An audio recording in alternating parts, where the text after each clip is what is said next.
Ako si Rodolfo Lerena, operator ng DTF machine dito sa Transfer It LCC Legazpi. Ito ay ginamit ng 7 araw na may total na 85 meters. Ito ang printer head, huling pinalitan noong September 19, 2024. Ito naman ang capping na may 90% good condition. Head clean.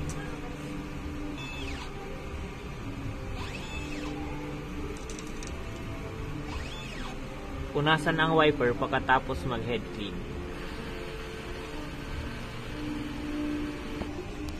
Nozzle test.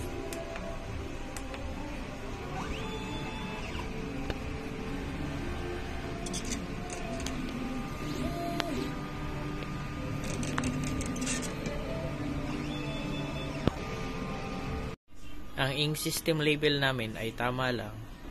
Ang damper ay pinalitan noong September 2024. Ang waste tank ay nilinis noong 1 araw. Ito ang ABR. At dito naman nakalagay ang ground wire. Dito nakalagay ang stock namin ng unused ink, DTF powder, DTF film. Dito naman nakalagay ang stock namin ng used ink.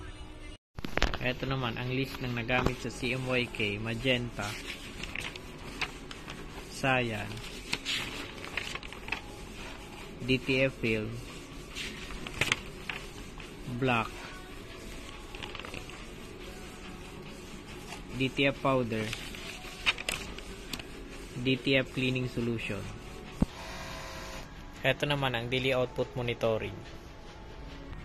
At ito ang daily checklist. Yun lang po. Thank you.